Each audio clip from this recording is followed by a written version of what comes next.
مین ہے۔ سورہ یوسف کی یہ آیت ہے، آیت نمبر 64۔ اس دعا میں حضرت یعقوب علیہ السلام کا نور ہے، محمدی مہر کے ساتھ۔ یہ دعا پڑھ کر اپنے دکان پہ دم کر دو، دکان محفوظ۔ یہ دعا پڑھ کر اپنے بنگلے پر دم کر دو، بنگلہ محفوظ۔ اب یہ دعا پڑھ کر جو نوٹیں چھپا کے رکھی ہے نا اس پر دم کر دو، انشاءاللہ وہ محفوظ۔ اور اپنے اوپر بھی دم کر دو، ہم بھی محفوظ انشاءاللہ۔ اللہ تعالی ہم سب کے ہر شر سے حفاظت فرمائے، کہو آمین۔ اب پڑھیے میرے ساتھ، فاللہ خیر حافظا وہو ارحم الراحمین۔ اللہ تعالی بہترین حفاظت کرنے والا ہے، بہترین نگہبان ہے، وہ ارحم الراحمین۔ سلف صالحین اپنے بچوں سے یہ جملے پڑھواتے بھی تھے اور لکھواتے بھی تھے، اور اپنے گھر میں بھی تختی بنا کر لگواتے تھے۔ پڑھیے میرے ساتھ، بسم اللہ الرحمن الرحیم، لا حول ولا قوت الا باللہ العلی العظیم۔ بس یہ ہمیں بھی اس کا اہتمام کرنا چاہیے۔ صبح شام ایک مرتبہ پڑھ لو، کم سے کم جو ہے اپنے پاس لکھ کے رکھ لو، انشاءاللہ خیر ہی خیر ہے، برکت ہی برکت ہے۔ اللہ تعالیٰ 3 چیزیں زیادہ سے زیادہ پڑھتے رہو، اور ہر ایک کی زبان پر وہ چیزیں آتی ہیں، یہ نہیں کہ نہیں آتی، اس کا ریٹ زیادہ ملے گا آپ کو۔ ایک تو کلمہ بہت پڑھو تو ہمارا ایمان تازہ ہوتا رہے گا کہ پتہ نہیں زندگی کی کون سی گلی میں زندگی کا آدمی کی شام ہو جائے تو ظاہر بات ہے کہ آدمی کلمہ پڑھتا رہے گا، کلمہ پڑھتا رہے گا، کلمہ پڑھتا رہے گا، تو اس کا آخری کلمہ زبان سے جو جملہ نکلے گا وہ کلمے کا نکلے گا تو سدا جنت میں۔ کہیے آمین۔ رسول اللہ صلی اللہ علیہ وسلم نے حضرت علی رضی اللہ تعالی عنہ کو ایک دعا سکھائی تھی اور فرمایا تھا کہ علی، کسی ظالم بادشاہ یا کوئی خوف تجھے ہو یہ دعا ضرور پڑھ لیا کرنا۔ پڑھیے میرے ساتھ، لا الہ الا اللہ الحلیم الکریم، سبحان اللہ رب السماوات السبع ورب العرش العظیم، والحمد للہ رب العالمین، انی اعوذ بک من شر عبادک۔ ترجمہ پڑھ لیجئے، اللہ کے سوا کوئی معبود نہیں جو حلیم اور کریم ہے، وہ اللہ پاک ہے جو 7 آسمانوں کا اور عظیم عرش کا رب ہے۔ تمام تعریفیں اس اللہ کے لیے ہیں جو تمام جہانوں کا رب ہے۔ اے میرے پیارے اللہ، میں تیرے بندوں کے شر سے تیری پناہ چاہتا ہوں۔ یہ مضمون حیات الصحابہ جلد 3 صفحہ 412 پر موجود ہے، اور امام بخاری نے الادب المفرد میں بھی لکھا ہے۔ یہ دعا یاد کر لیجئے، اللہ تعالی ہر شر سے ہم سب کی پوری حفاظت فرمائے۔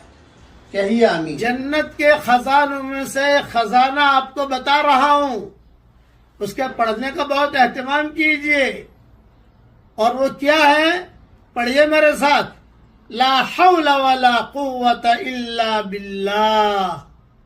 یہ جنت کے خزانوں میں سے خزانہ ہے، اس لیے بہت پڑھیے۔ اللہ تعالیٰ